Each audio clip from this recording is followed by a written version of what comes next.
So you've been seeing how much fun we've been having with these Vortec 4200 engines, and you want to join in on the fun. Today we're going to talk about everything that you need to know in 2025 to do a Vortec 4200 for your build. So let me just give you guys a brief pitch of why I think this engine is so great. As an old school Chevy inline 6-cylinder guy, I have to say these engines are a gift from God. They have a very robust bottom end from the factory, a lightweight but very robust construction, and the creme de la creme, a dual overhead cam cross-flow cylinder head. These engines were offered from 2002 to 2009. GM made a ton of these, and it's crazy. Every time I go for a drive, I see at least 10 of these still running down the road. They are extremely plentiful in junkyards and can be had for a couple $100, at least for now.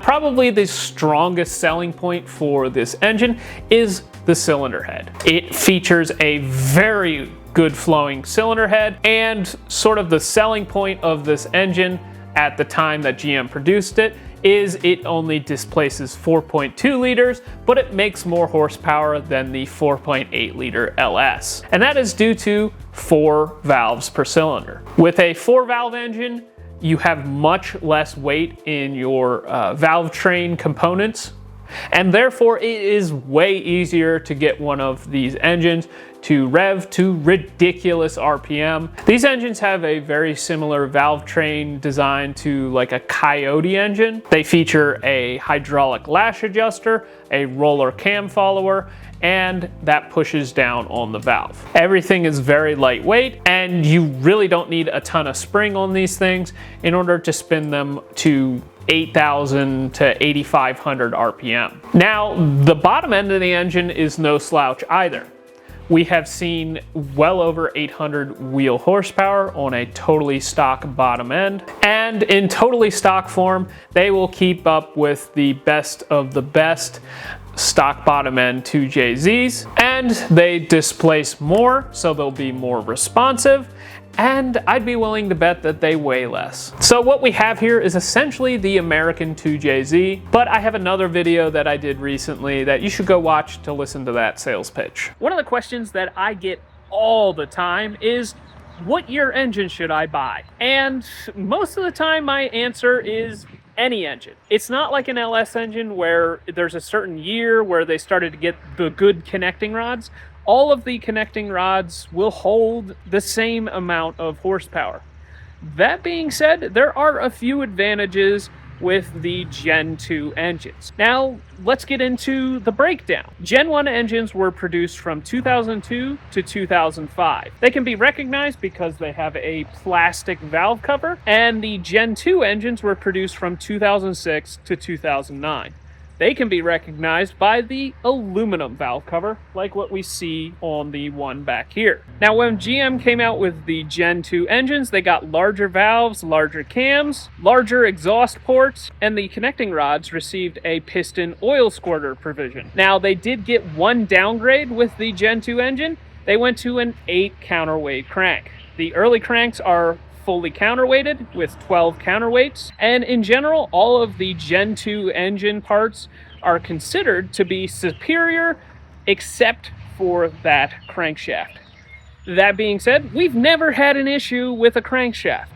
We have made well over 800 wheel horsepower with a 8 counterweight crank, and we've never had any signs of accelerated main bearing wear or anything like that. Now, these engines have a tendency to wear out the piston skirts. They will get iron from the sleeve embedded into the piston skirt, and you'll see wear marks in the cylinder bore. GM fixed this issue in 2006 with the introduction of the Gen 2 engine.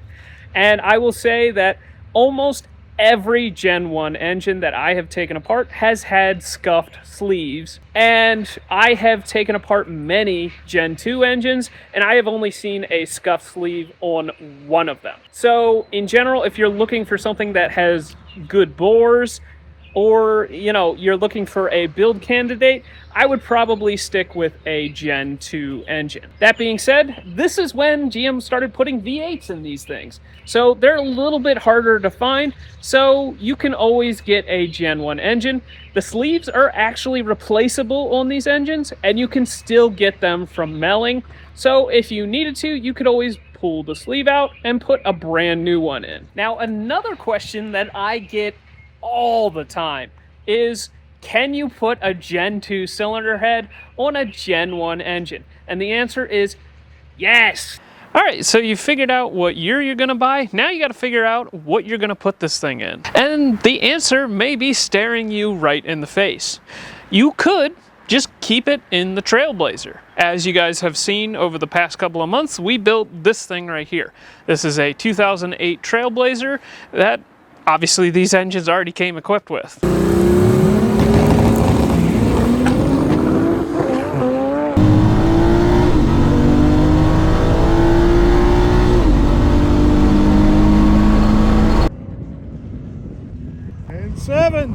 Now we reworked pretty much everything from the firewall forward, as well as the rear end and some of the suspension stuff, but these are a very capable platform. They're very comfortable to ride in, and you can still find one for a very reasonable price in very good condition. So I would say if you're not as mechanical savvy, this might be your solution. The only problem with these things is they're really heavy. We went to great efforts to try and lose as much weight as possible on this thing while keeping all of the creature comforts. And it's still 4,600 pounds with me in the driver's seat. And you can still build a pretty cool hot rod even at that weight with these engines. This thing is frankly a rocket ship on the street. I have no issues with traction, being that we converted it to rear-wheel drive only. And if you have a problem with that, keep the all-wheel drive. These things can be really cool hot rods, but if it's not your thing, I get it. My next suggestion would be to put it into something like this. These engines are pretty tall and pretty long, so having a lot of room underneath of the hood is definitely a huge advantage. Another great option would be to put it into something like this.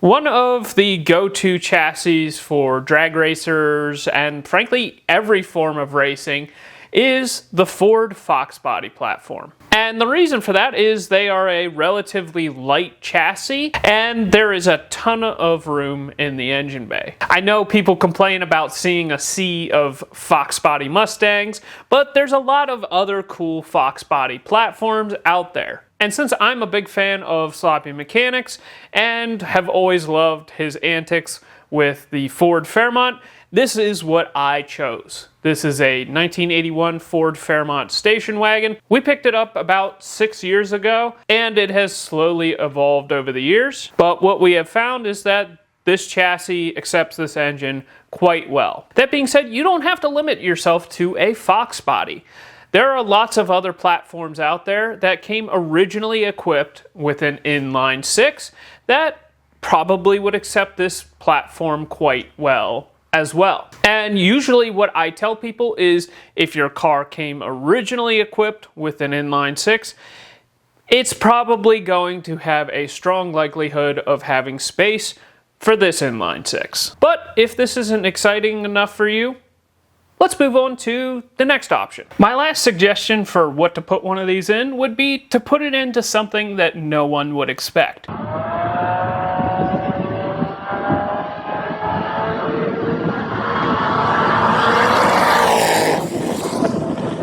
Yeah! As you guys saw, we built this 2010 Camaro SS with a Vortec 4200. And we did sort of a Steve Mignante what if style build for what if GM built a competitor to the infamous Toyota Supra. Of course, it had to have inline six turbo power, and we felt it was most fitting to put the engine that the Camaro just barely dodged by 1 year. There are a lot of choices to pick from, and these engines have proven to be very capable, and frankly, I just like the way that they sound.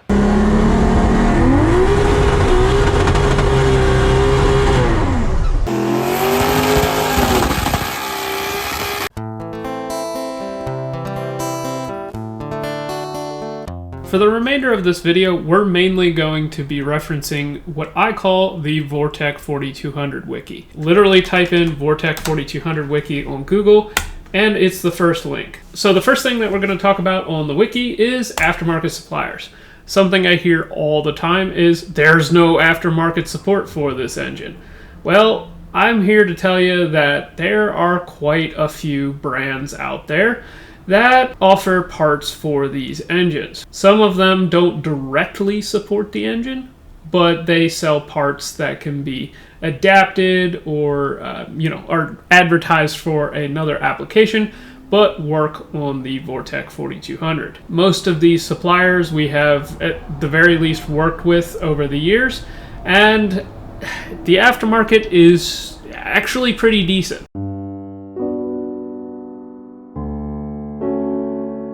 The intake manifold, while being a fairly well-designed piece, is probably one of the most unsightly things about these engines. It's actually a pretty good flowing unit. I would like to see a little bit shorter runner for those guys that are shooting for a bit higher RPM horsepower production, and they'll actually hold a fair amount of boost. This is actually out of date. We have put 40 pounds of boost to one of these intake manifolds, so if you can fit it into your build and you're okay with the appearance, it's a pretty dang good piece. That being said, for guys like us who would like to make the engine a little easier to work on or are looking for a little bit higher RPM power, there are a couple options out there for building your own intake manifold. We have used just regular old tubing, made our own flange, and made a intake manifold out of a tool tray from a fire truck. In our most recent intake manifolds, we have made a set of billet intake runners and used a intake plenum from Mazworks. This has worked out super well. For a brief time period, I was looking at doing a set of runners to adapt from the 4200 flange to a 2JZ plenum that is commonly available. I decided against this because I really don't think it would perform very well. I think it looks decent on the engine, but it wasn't going to meet my goals. For the guys who can't do any fabrication themselves, probably the best option out there is to buy an intake manifold from Custom Alloy Welding. It appears to be a very nice piece. I have yet to actually get my hands on one, so I can't really speak to the performance, but it should work out fairly well. These are fairly common on the Ford Barra engines, and they seem to perform well on them.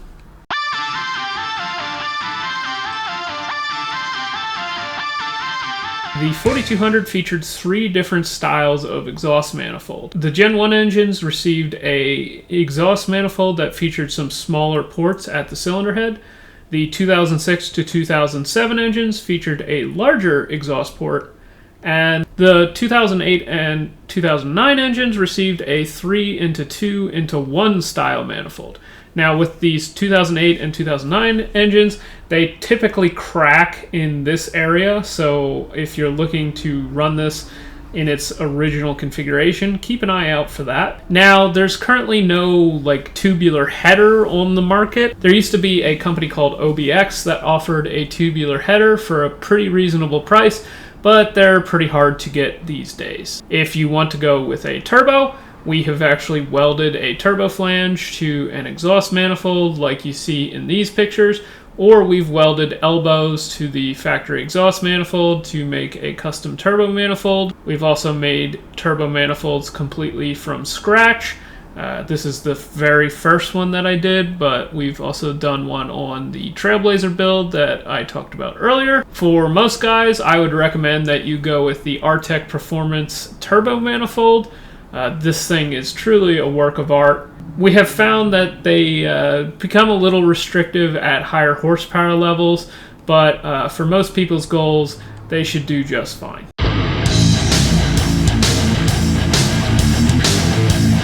One of the Achilles heel of doing a Vortec 4200 swap at this current time is still the oil pan. And I will say right off the bat, if there are any aftermarket suppliers out there that want to offer a high quality oil pan with a rear sump that will fit common chassis like the Foxbody platform and comes with a supplied oil pickup tube, there is a huge market for that. The factory engines came with a front sump oil pan that I don't recommend for most people's goals.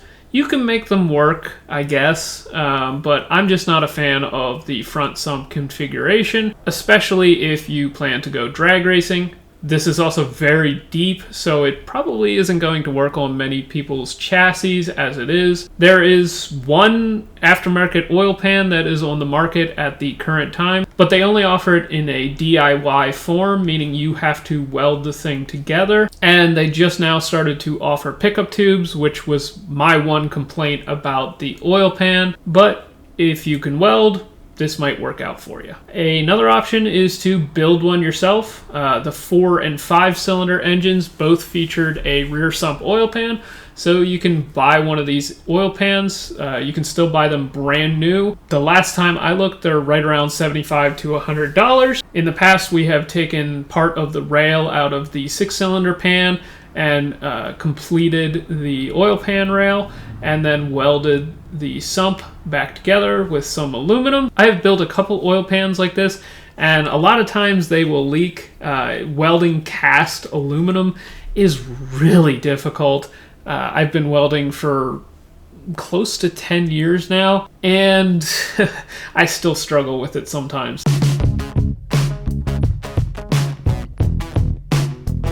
Now we're going to get into one of the things that can really wake one of these engines up, and that is aftermarket camshafts. Currently, the only option for an aftermarket cam is to send in your factory cams to get them reground. Schneider Racing is the only one who offers this service at the given time, but they have on their website the factory cam spec. You can see that the intake cam got a bit of an increase in 2006 to 2009. And in general, if you're going to have a set of cams reground, I recommend going with some Gen 2 cams because they have a bit more meat in the camshaft. In my opinion, going to a billet cam core is a complete waste of time. There is a ton of meat in the factory cam core, and Schneider, I'll be honest, they don't really take advantage of it. They take a ton of material off the cam that doesn't need to come off, and I really can't answer why they do that. If we look at the cams that were used in the self-racing engines, they got 247 to 250 degree duration at 50 out of a factory cam core, and that should be way more than enough for most people's goal. Now, if you're going to spend the time and money, I would just go straight to the bottom of the chart and get the largest they offer. The largest that they offer is 200, 208, 434, 386, and we have found that these cams will pick up around 50 horsepower naturally aspirated and 100 horsepower at the same boost level with a turbo.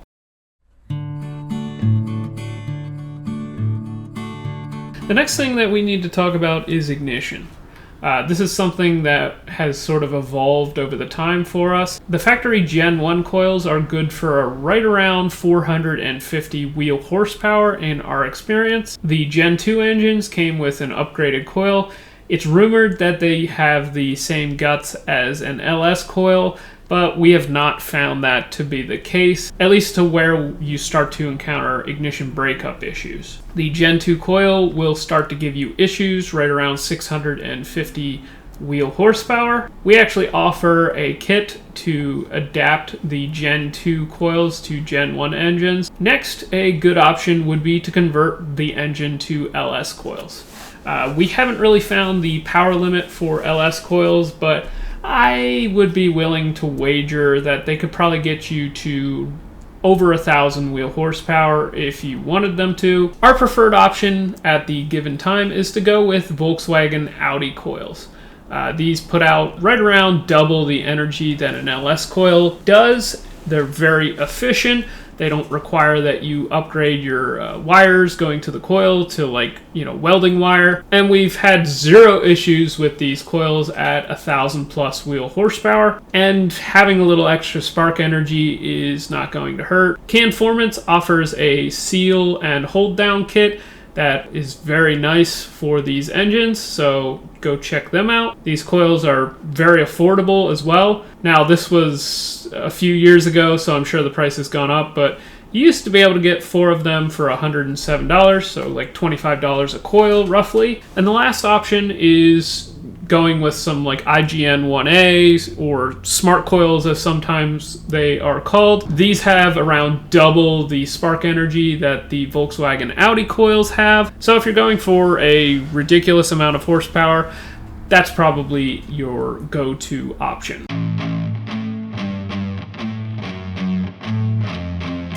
This should be a quick one. Fuel injectors. The stock injectors flow right around 24 pounds per hour. When you decap them, they flow around 75 pounds per hour. You can use GT500 injectors. They will drop in. Make sure that you put your injector clip on the top groove here, as you need the injector to stick down far enough to get into the cylinder head. My preferred option is to go with some snake eater injectors. They offer a drop-in series of injector. They offer a 62 pound per hour option, a 110 pound per hour, a 142 pound per hour, and a 220 pound per hour option. And with their largest offering, you can make well over 1,000 wheel horsepower with E85. So that is what I would recommend there.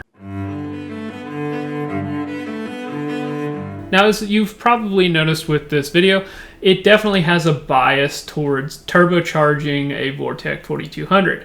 And that's because it's the easiest way to make horsepower. There are starting to become available some options to do a supercharger, and you can make pretty good horsepower with these engines naturally aspirated. And of course, nitrous is an easy option. But to give you guys a good guide for what turbo you should buy, if you are looking to make up to 450 wheel horsepower, I recommend a GT3582. T3 is fine. They are basically a 6262 turbo, and we have found that they spool lightning fast and they make decent power. For around 600 to 700 wheel horsepower, I recommend a BorgWarner S366 style turbo. You want to get it with the 73 millimeter turbine, and the 9-in-1 AR housing works out great. They offer these turbos with up to a 73 millimeter compressor, so the more horsepower that you are looking to make, the larger compressor I would recommend. For that up to 1,000 wheel horsepower region, I would recommend that you go with an 80 millimeter compressor. The smallest turbine I would recommend is the 82 millimeter turbine. You will start to run into back pressure issues once you get closer and closer to that 1,000 wheel horsepower mark. So once you get to the point where you want to make more than that, I would really recommend that you go with an 88 millimeter turbine. This is what we're running on a couple of our builds, and it seems to work out pretty well.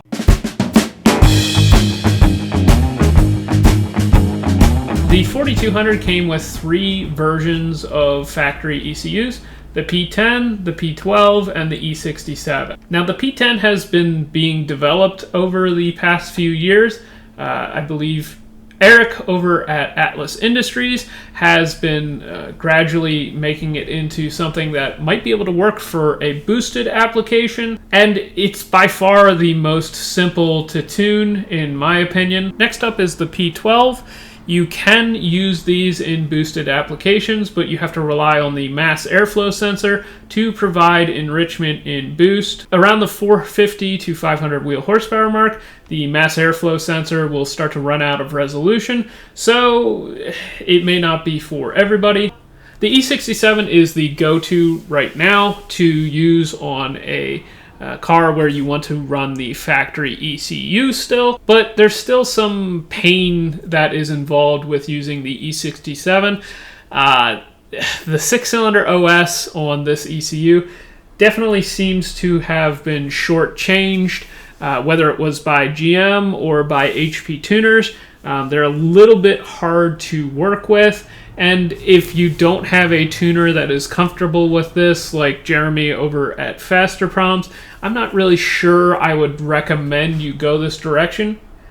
My preferred solution for guys who are looking to boost one of these engines is to go with an aftermarket ECU. Now we have used a Microsquirt, a Megasquirt 3. We are using Holley EFI on my dad's 2010 Camaro, but my preferred ECU is probably the Max ECU.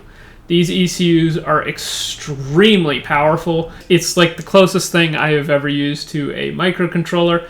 They offer support for all years of the trigger pattern on the 4200, and they also offer 8 HP transmission support. So if that's something that you want, you need to run one of these ECUs. There are more ECU options coming out all the time. I know that ECU Masters has been around for a while. I know that some people are running a FuelTech ECU.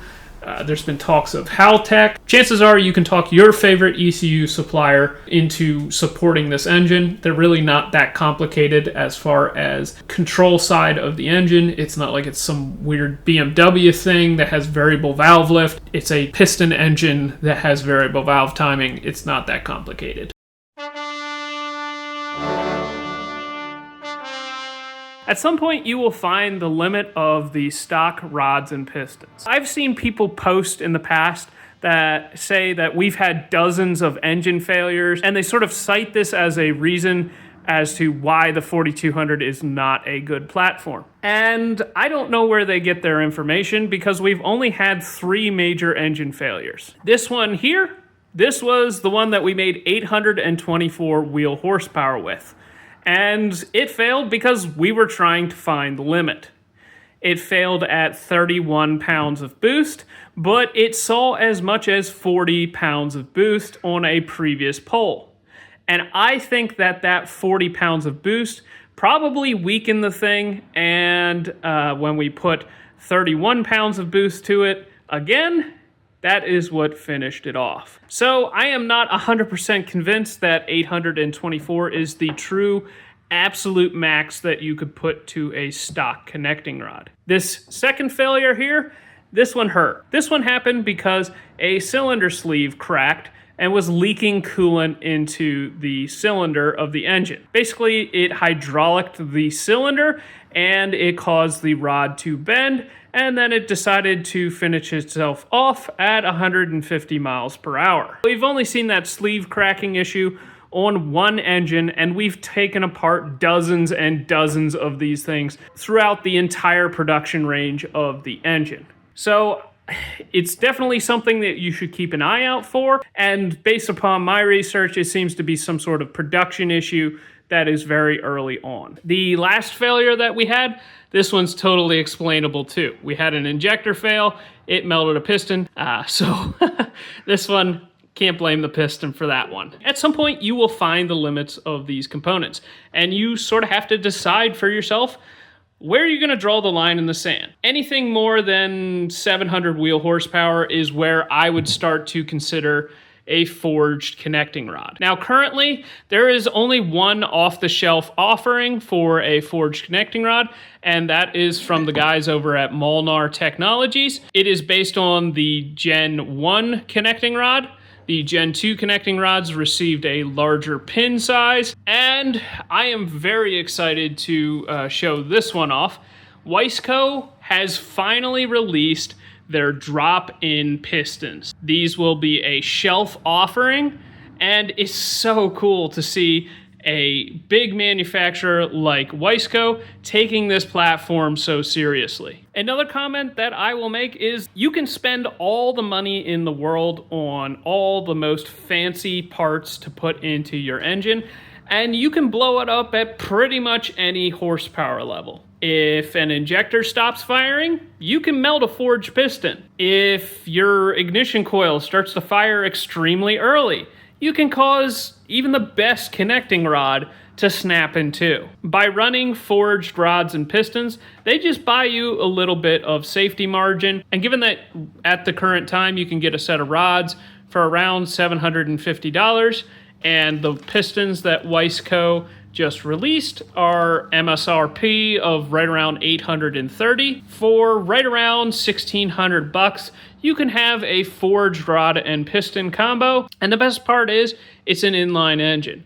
So we've had luck without even having the rotating assembly balanced and just upgrading to these forged units. So it definitely saves on machine cost, and that is one huge advantage over a V8.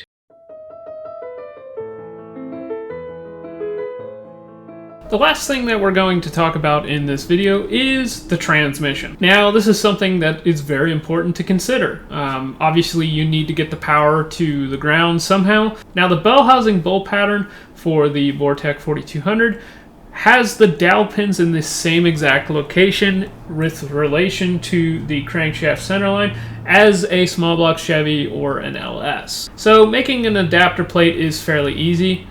We have the dimensions for it right here if you want to make your own. There are two companies that offer a bell housing adapter at the current time, MTech Motorsports and Atlas Industries. Now, this adapter plate will get you to a standard GM V8 style transmission. The one issue that you will have is the starter protrudes into where the bell housing needs to mount up. We offer some starter adapters to adapt a Tilton style starter that doesn't have like the shrouded bit around the starter, so that if you don't want to modify your bell housing, you can just get one of our starter adapters and you're off to the races. As you guys saw on the Trailblazer build that we did, we installed a Dodge 8 HP transmission into that build. We are working on an adapter kit to put one of those transmissions behind one of these engines. So that should be an option in the near future. Now, I'm going to briefly talk about manual transmissions just because I don't have a ton of experience with it yet. We will be doing a manual transmission build in the near future, so hopefully soon I'll be able to talk about it more intelligently. Currently, the flywheel is the main point of contention with a manual transmission swap. MTech Motorsports is the only one who offers an aftermarket flywheel at the current time. It is set up for a GM 10.5-inch clutch, so you should be able to adapt to quite a few options out there of whatever you want to do. Now, you can use an AR5 from a 4 or 5 cylinder Colorado if you want to literally just bolt the transmission right up to the engine. And there's some great info on the wiki on what type of pilot bushing and all that kind of stuff that you need to do this swap. People have also adapted Jeep transmissions to this engine. I know that Ryan over at Blazer Builds is working on adapting a CD009 to his engine at the moment. And I know that the Tremec T56 or TR6060 is also an option, but in general, doing a manual transmission swap is mostly a battle of getting the input shaft centered with the engine and, you know, finding a clutch disc that will work with your pressure plate and flywheel combination. So I hope this video is something that you can share far and wide with anybody that has questions on these engines. As I said at the beginning of this video, this is the 2025 edition, and maybe a couple years down the road, we'll do another version with more up-to-date information. So with that, I'm gonna end this video off here. Make sure that you like, comment, and subscribe, and leave a comment down below of what you would put a Vortec 4200 in. Spell out all the details. I'd love to hear it. All right, see you guys in the next one.